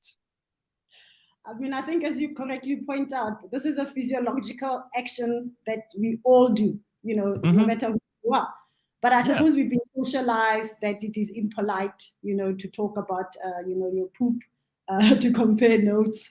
And while I think, it's probably not okay to sort of ask the stranger sitting next to you on a flight, well, is your poop S-shaped or not? I certainly think that we should talk a lot more about it. Because I think it is really a clue to what's going on with not just your gut health, just your health in general. And I think, platforms such as this and conversations such as this are really, really important. It's not something to be ashamed about. I always say it doesn't really pay to be prudish about poop. It's bizarre. It's what we do. We should be able to talk about it, obviously, in the correct settings. Well, Prof, we're going to take it seriously this morning because there are a lot of questions that people have sent in. In fact, I think I got more questions from people here than when I've interviewed presidents and kings, and people have had questions for them. So you are our most popular guest just by the number of questions we had sent in from people. Okay, so let's start with the first question from the audience.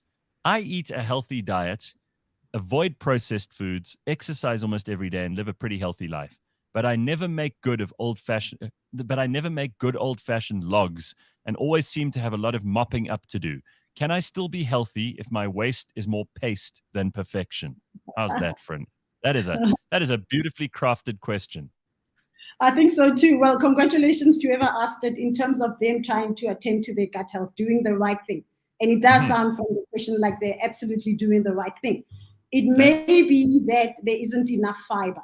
And so the poop is coming out more as a paste or loose stool, more than a formed sort of stool. So fiber gives you a little bit of volume and it dries up the stool a little bit, but you don't want to dry it too much so that you're now constipated.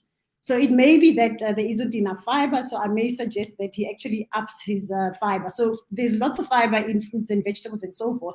But I don't know if he or she is consuming nuts and whole grains, and maybe even a fiber supplement. So that might help to just sort of bind. By the way, what are the long-term consequences of having, slightly looser stools? Are there long-term dangerous consequences to the gut, to the anus? Like what? How can it be better managed, and what happens if you don't manage it? So look, it's not a problem per se. And for this listener, it may be that is simply the consistency of their stool, and that's normal for them. It starts to become a problem if he's wiping so much that it causes irritation to the anus. Because then once there's irritation, mucosal breaks, then of course the risk of infection goes up, the risk of other things happen. So it's not a problem per se, except that if it's not comfortable for him or her, or if they have to wipe a lot, then, there are ways to try and address that. It is possible, but I wouldn't think that's the case in this particular listener, that when your stool is a bit pasty or mucoidy, it is possible that there might be underlying fecal incontinence. Now, that's a separate story. There may be other symptoms that will go with it to tell you that there's a problem with emptying the rectum completely, and if you're not emptying the rectum completely, then there will always be residue. And so you will end up wiping, which, as I say, is a problem because it can cause irritation. So you do want to try and avoid it for that reason. But I would suggest first and foremost, increase the fiber intake, and then just be mindful to maybe other symptoms that may suggest that there's an anorectal problem right at the bottom. Hence, you're not sort of excreting everything completely. All right. So, Prof, what about what you already mentioned an S shape? Is this Dr. Oz who's got everyone talking about this S shape healthy stool? Is that true that you need an S shape if you're really healthy? Look, he is right. So we have what we call the Bristol stool chart. And that is a visual representation of how the stool should look. And it ranges from constipation to diarrhea. And the S-shaped stool is somewhere between what we call a type 2 and a type 3 stool. Now, that is a soft stool that has a smooth surface with very few cracks in it. And so because of the way it comes out of the rectum, it's typically S-shaped and it's typically complete. So when you're done, there's this sense of absolute satisfaction, because the entire thing is out. And when you wipe, it'll be clean, generally, because you've meant to excrete everything in one sort of motion. And not only about how it looks, but also the sound it makes as it drops into the water. True story. So there's a gentle sort of, there you are. So if it's hard, obviously, and splashing about and causing you to get wet, surely that's not right? So you want it to be a gentle drop into the pan, soft with a particular sound. So yes, I think we can make fun about it, but the reality of the matter is that there is a stool that we consider to be normal, not too hard, certainly not too soft. But I think in this context, it's important also to say people are not exactly the same. No. So the main thing is that your stool in your adult life will have a particular character.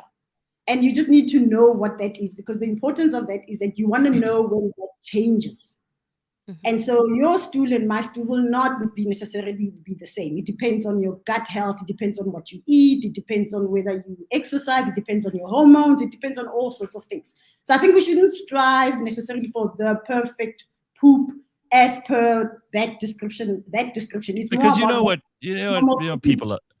people are like that. They want to be the best at everything. Yeah. So someone is listening to this now going, I want to be the best at this. So how do I become the athlete, the great overachiever of pooing? Yeah. All right. So Simphiwe's got a question for you about the position you should be in when you defecate. And this is very important. I've heard all kinds of things about this. So Simphiwe, our ancestors obviously didn't have toilets. But Simphiwe, where did you hear about this? So I saw a TikTok video where I get all my information.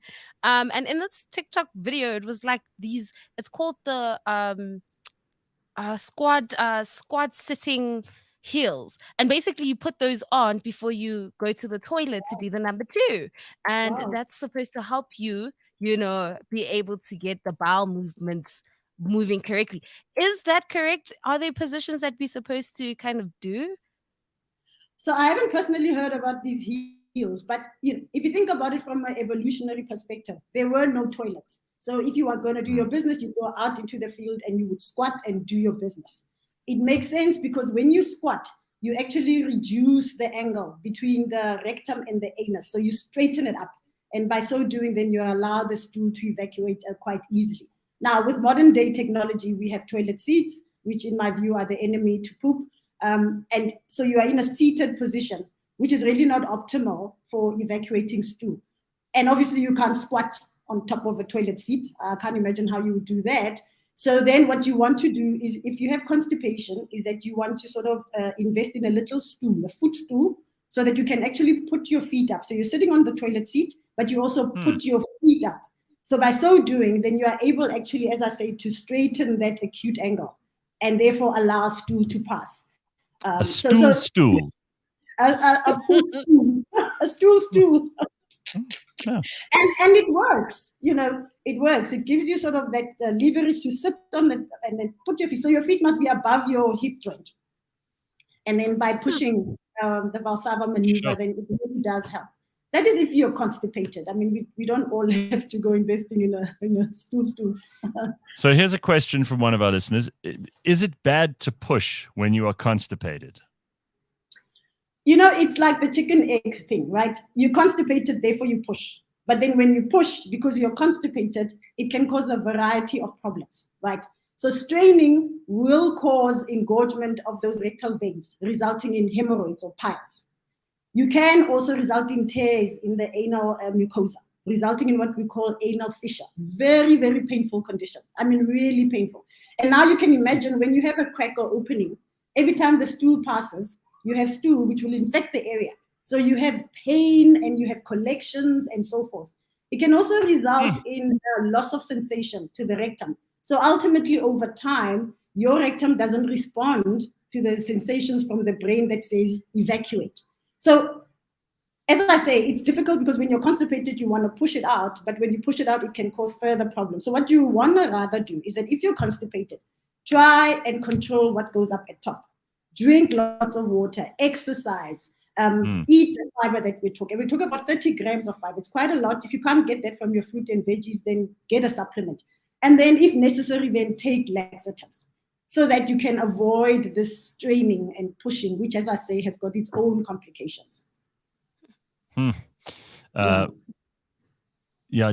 Elvis die like that, says Steve, by straining on the loo? I think he did. Listen, it's a true story. There are studies to show that, particularly in the elderly population, right, who have cardiovascular problems, so heart disease, valvular disease, hypertension, etc., straining because of the pressure, it's called a Valsalva maneuver, can actually cause acute rises in the blood pressure, can cause arrhythmias. People can have myocardial infarction, so heart attacks.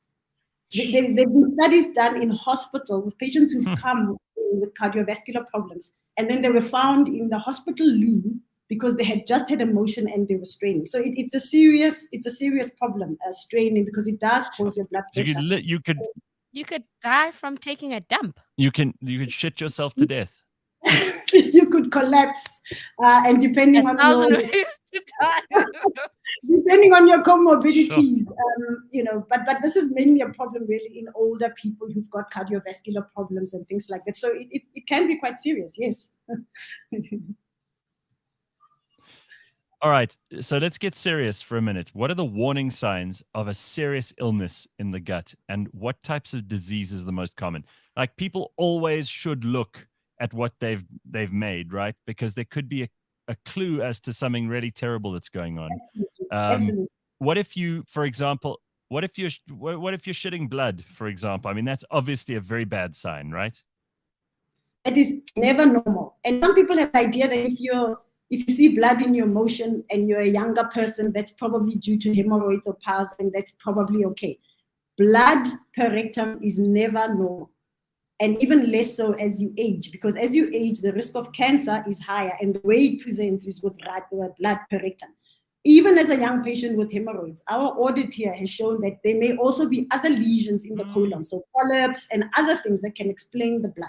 So whenever you've got red blood, it's better to consult. Even if it turns out to be hemorrhoids, at least it's been checked out to make sure that there might not be something else. So the danger signs, as you say, is blood per rectum, if there is a change in the consistency of your stool or even the frequency, if there are associated symptoms like severe abdominal pain, marked weight loss. By marked weight loss, I'm talking more than 10% of your current body weight, particularly if the weight loss is obviously unintentional. That is a warning sign. If for whatever reason you have a blood panel and you have anemia that's picked up, that is worth looking into. If you have a family history of colon cancer or colonic disorders, if you see blood that is not normal, if you have conditions like inflammatory bowel disease, so there is a subset of cases where certainly blood is not normal. But my saying is that even in a young person, you want to first check it out to make sure that really it is just piles. But you may have, as I say, an anal fissure, you may have a polyp, you may have other things that can be treated.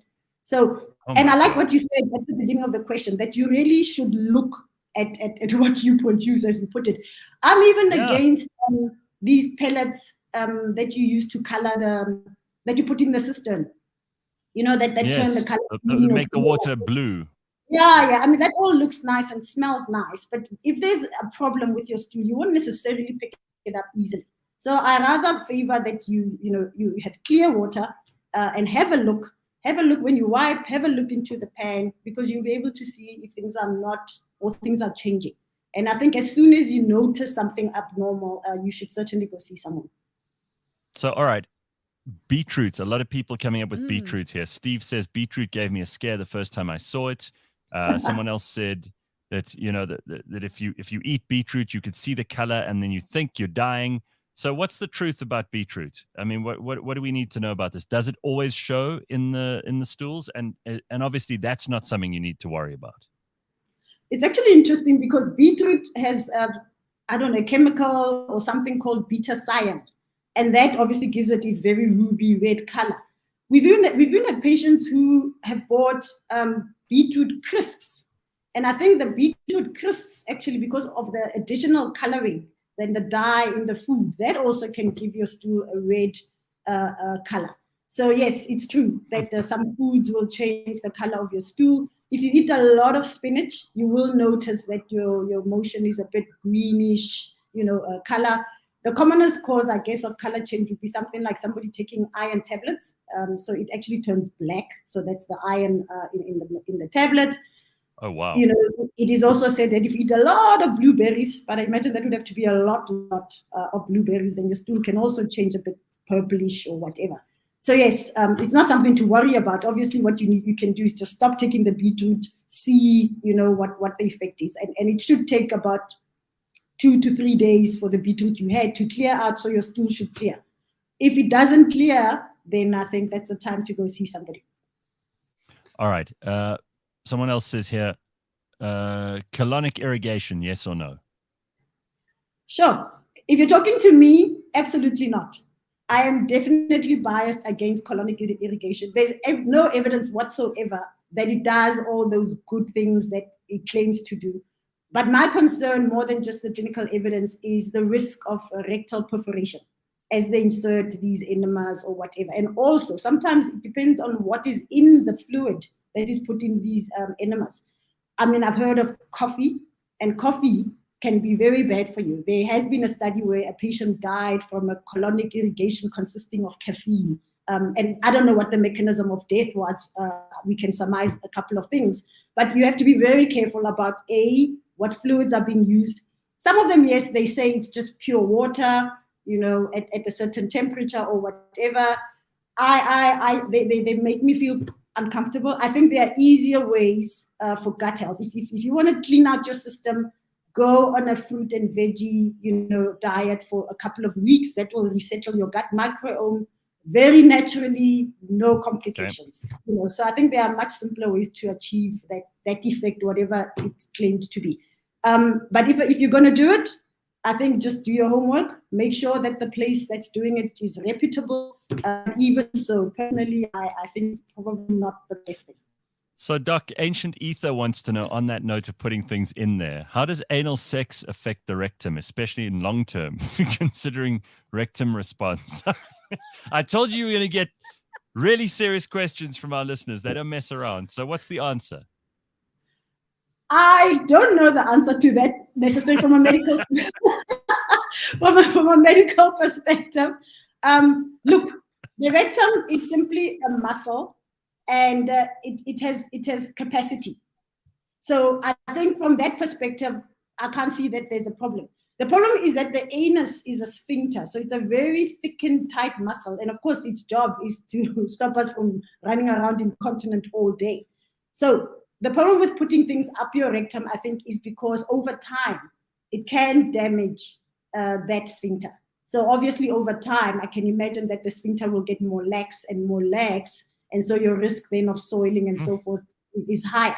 But look, the muscle is adaptable. So I mean, are there people who've had so much anal sex that their assholes just open the whole time, and they have to wear like nappies? Are there people you've encountered like that? Listen, I have not seen them in clinical practice, but in patients, in older women who've had, say, multiple pregnancies or deliveries, right? They can have a condition where you have vaginal prolapse, right? And that can result in anal incontinence. So yes, in that situation, or patients who have had a very traumatic delivery and they've had tears of the perineum, so the anus is not supported as it should, yes, so you can get prolapse. So yes, the anus then is a little bit more lax, and so yes, they will suffer from soiling. But in the context that you're describing, I can't say I've seen that. Okay. What about piles? Because you mentioned piles just now. Have we got any closer to sorting piles out as a problem? Piles are common. So a person, 50% of the population will suffer piles at some point in life. And it may be short-lived or long-lived, and it all depends on your diet and so forth. If you have constipation, ongoing constipation, invariably you probably will have piles. So it's not really sorted out. I think the thing to do is to be aware of them, be aware of how they present, and then really, really work hard at improving your diet, increasing your fiber, increasing your water intake, exercising, etc., which will just improve the quality of your stool and thereby reducing the piles. There are sort of home remedies for that, but if they're very severe, very painful, if they become thrombosed and they stick out like grapes at the bottom and so forth, there are ways. Yeah, there are treatments for that. There are treatments for that when it's really severe. So yes, it's really a problem, and it's a problem that people are embarrassed to talk about, even a problem that people are embarrassed to consult about. But you don't have to suffer with piles. I think they can be sorted out pharmacologically and non-pharmacologically. All right. Well, we're really covering everything here. Whew, it's not so bad. What is the right number of times you should be taking a poo every week or every day? Like, should you be doing it every day? So there really is no right amount of thing or normal or whatever. It is normal for you. But in order for consistency for research, they say 3 times or less than 3 times per week is not normal. Now, I say that some people go once a week, Gareth, and they've been doing that all their lives. And nothing has changed, and there are no alarm features. That means that is normal for them. They have what we call slow transit. But in average, in speaking terms and for consistency, less than 3 times per week. Sorry, you call that slow transit? Slow transit constipation. So it just takes longer, much longer than for somebody else. They bake that in the oven for a lot longer than normal. All right, what do you call it when someone shits too often? Like, let's say they're doing it three times a day. So that can be normal for them, as long as there are no other features to suggest that there's pathology.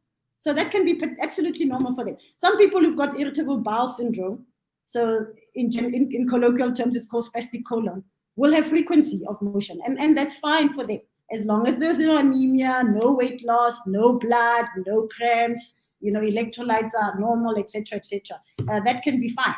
So some people go once a day, others twice a day, others once a week, as long as it's normal for you and it has not recently changed. That is the thing.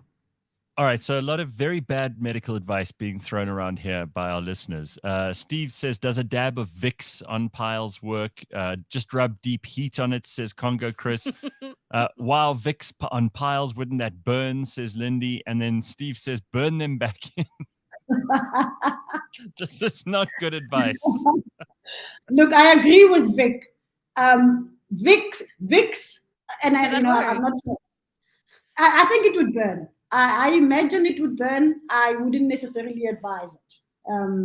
Also, Vaseline, for instance. So Vaseline can become irritant, particularly if there already breaks in the skin. And even glycerin suppositories. I know, people love to prescribe those, but those can cause irritation and soiling. So those sort of local remedies are probably not right. If you're treating piles, there are suppositories that you can use, and there are specific creams with anti-inflammatory properties that can be used. But those home remedies can be problematic, I think. What you'd rather do is what we call a sitz bath. So you put a sitz bath, so warm water with a little bit of salt. The salt has got sodium chloride, and then you sit in that. So that will actually help to relieve any piles, any irritation, and also it will cause them. Hang on a second. So you put this in a bucket or in a Tupperware or something? No, hold on. Your bathtub. Your bathtub. No, hold on a second. I think a bucket would be difficult. All right, so let's say it's a big bucket. So what do you mix in there? So warm water, and a little bit of salt. We actually use it in hospital. Yeah. What, a tablespoon? How much salt are we talking about here? Well, it will be relative to the amount of water that you actually have in the bath. So it must be a little bit salty, and then you just submerge your bottom in it, and actually it works. We use that even in hospitals for patients who've had perianal surgery, for women who have delivered. And you let your asshole just sit in the salty water for a little while, and it will relieve you. Yeah, it works. Works very well. A sitz bath. A sitz bath. SITZ. Sitz bath. Yes. Amazing. So Beth says you can actually buy a sitz bath that fits on a toilet seat, apparently. Well, there you are. Yeah. Okay. All right. So what about the smells? I mean, what is a dangerous bad? Because everybody thinks all smells are acceptable when it comes to this. That is not true. There are some smells that should be a warning, an alarm bell. And there's some smells that some people, I believe it is possible that there are some people who don't have any smells at all. Is that true? That is true.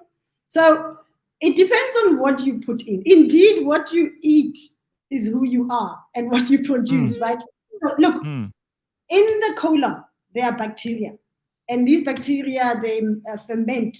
They ferment the foods that we eat. And that's actually a good thing.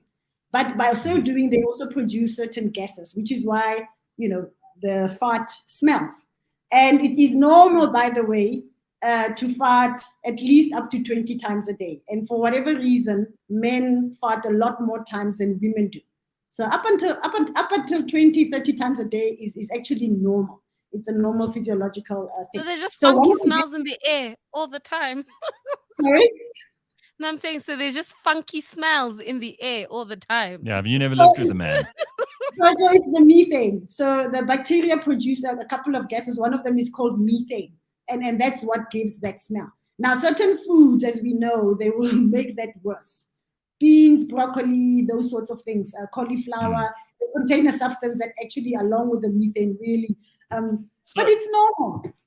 So how about, on an average day, you say you should fart 20 times a day, and it's a good thing. Obviously, socially, you can't just fart wherever you want, but how do you know? Because there are certain days that I've had in my life where I'm like, there's a lot going on here today.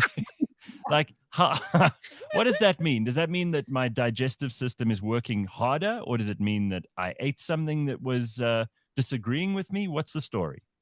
Yeah, so it generally would mean that you ate something that then resulted in that. But also, if you're on certain medications, if you have a gastrointestinal infection, if there's some inflammation going on, etc., that also can contribute. But for most people, it really has a lot to do with what you've been eating, how slow your transit, because the longer it takes, then the more chance the bacteria have to ferment the foods and produce this gas, etc. And I know that vegetarians will tell you that or people who used to eat meat before and now are vegetarians will tell you that actually now their farts don't smell. And in fact, when they have emotion, it does not smell. So yes, it can improve. It can improve depending on what you put in. Okay. Well, I'm curious to know then, like, the different sounds that you hear when someone's taking a fart. Are those normal? Like, or if it's just sounding like it's a vrupa, what's going on? Like, is that an indication of something? Look, the sounds are normal, right? You have this air that needs to come out. It comes through a tight anal sphincter, and it causes what you call turbulence, and so it makes a noise. Turbulence. So it makes a sounded noise. like a car. Sure. But when you have an infection and so forth, then obviously there's more gas produced, there's more of that, so it can make more sounds. When you're hungry, there can be more sounds that are made. But all of these things are perfectly normal. Perfectly normal, in my view, anyway. Now, Corona's Boring says, if only there were a way to harness these farts to remove Eskom's dependency on coal. I mean, is it true that because of the methane, if you light a fart, it will always burn?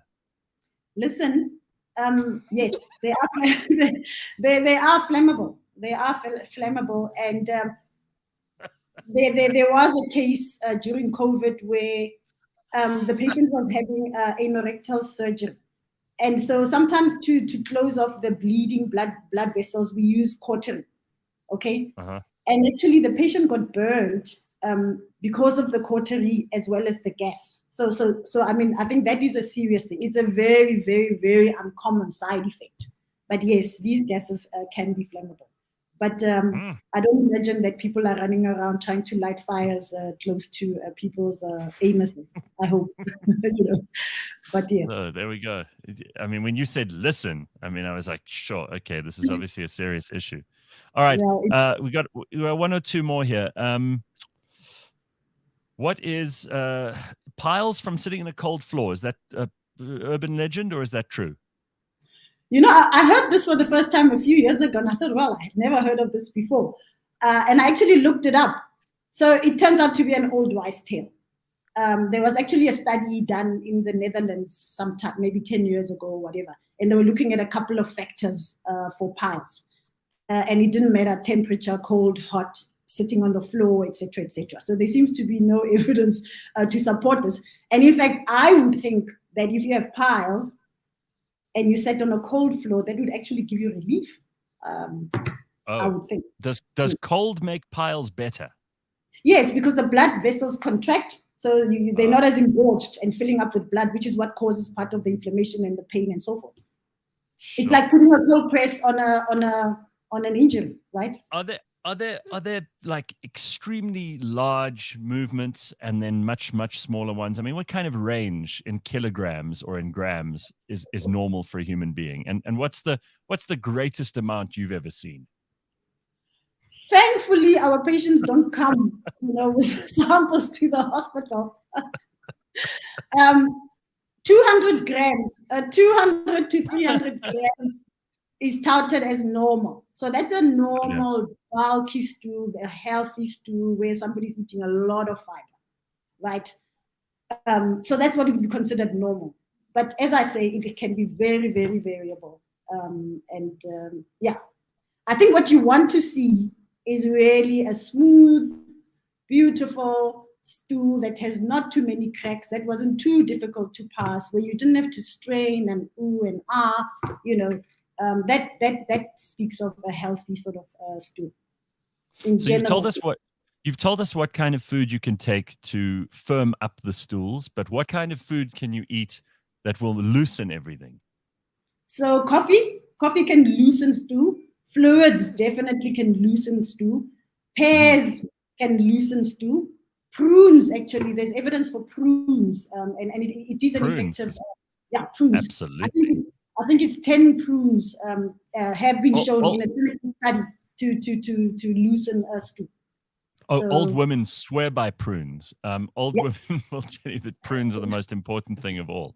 Well, listen, Prof, this is fascinating. What made you go into this? What made you study this particular aspect of human health? Because I can't imagine like there are that many people who during the stage that you were at university, now you've done basic medicine, and you could be a GP or something. You decide to specialize, and then you specialize in this. Like, what made you decide on this? It was purely accidental. So after I finished my FCP, so FCP is an exam that you do to become a specialist. So after I'd done that, I thought I wanted to do endocrinology, so the study of glands and hormones and so forth. Sure. But then I was asked to cover somebody who was on maternity leave in gastroenterology.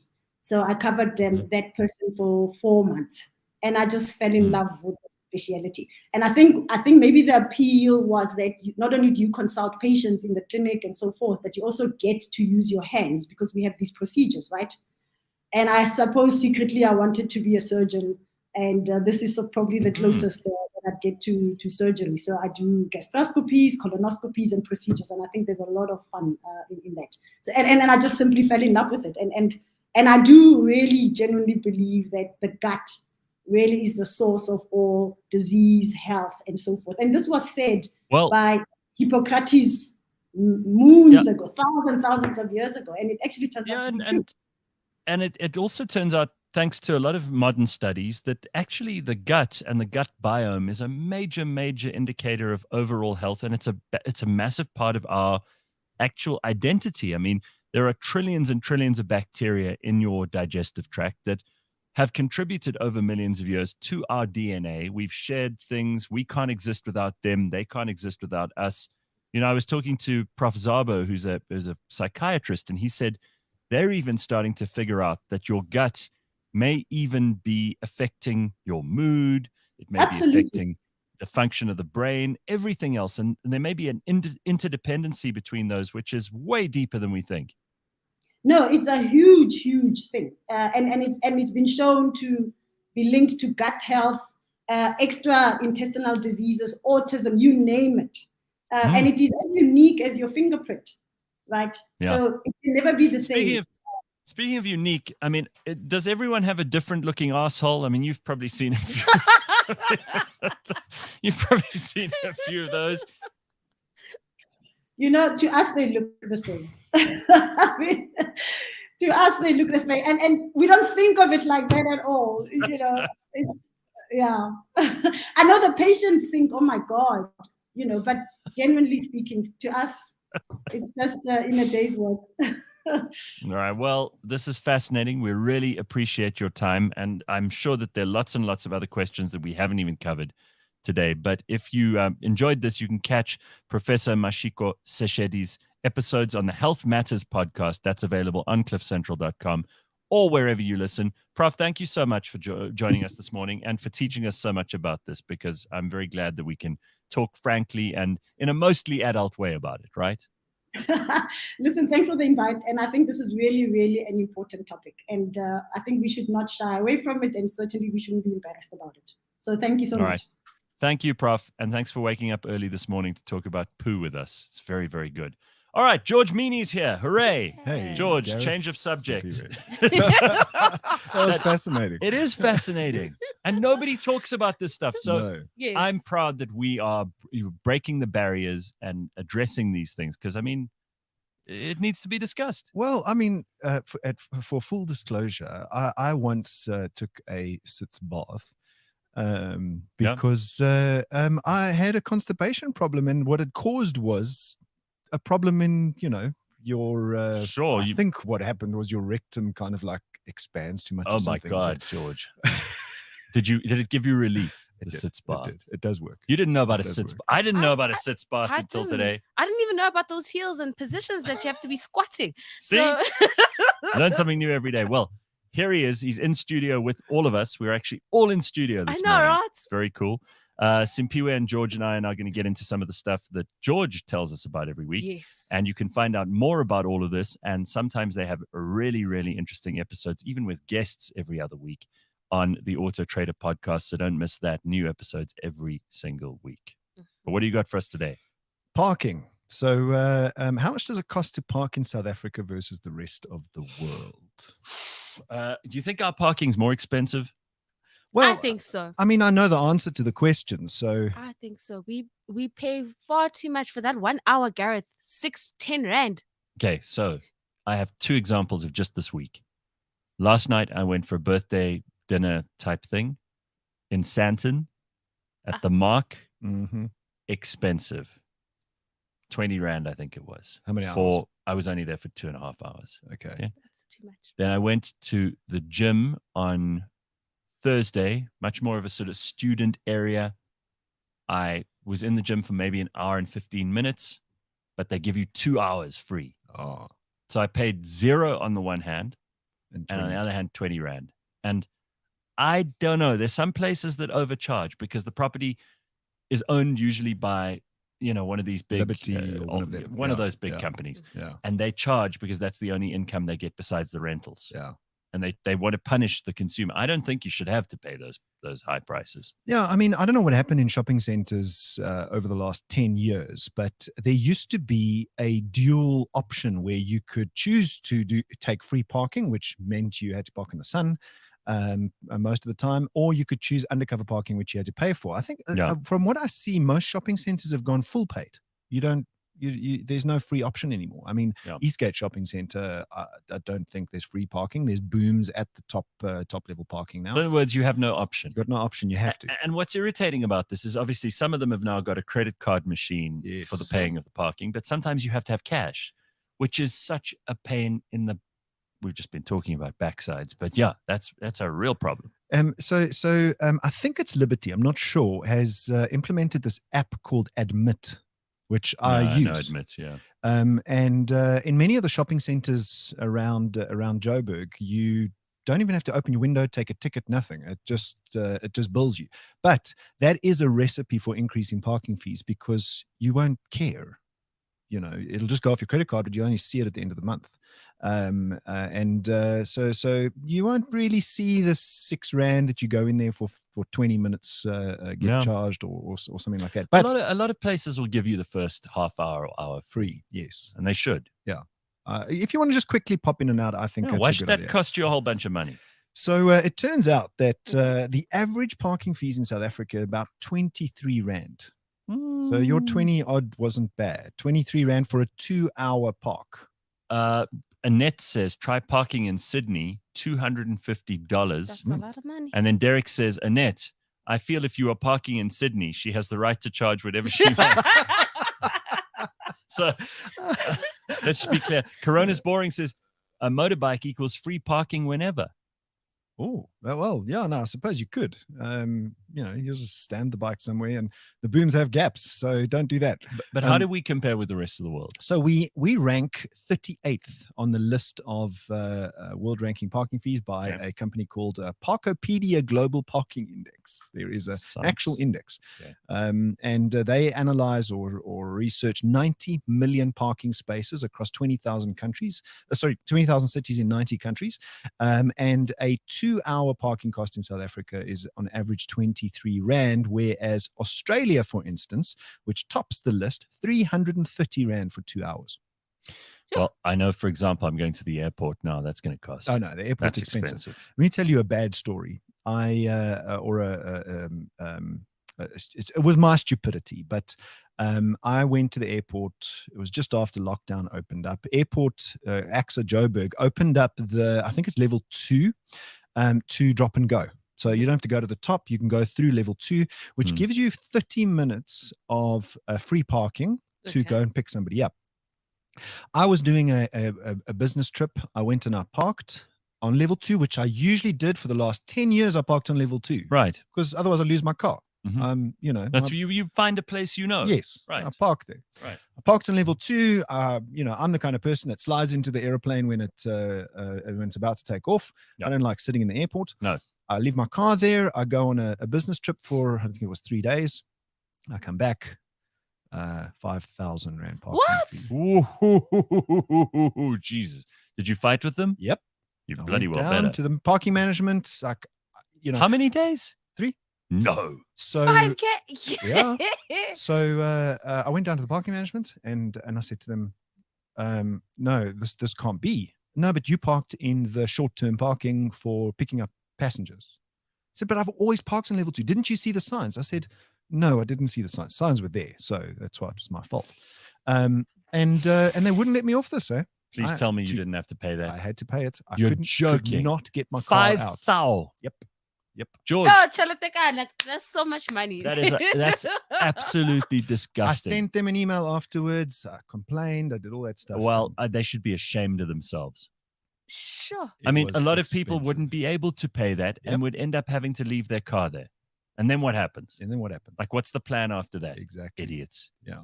That makes me so angry. So that, I mean, that is an anomaly. But New York parking, 743 Rand for 2 hours. This is steep.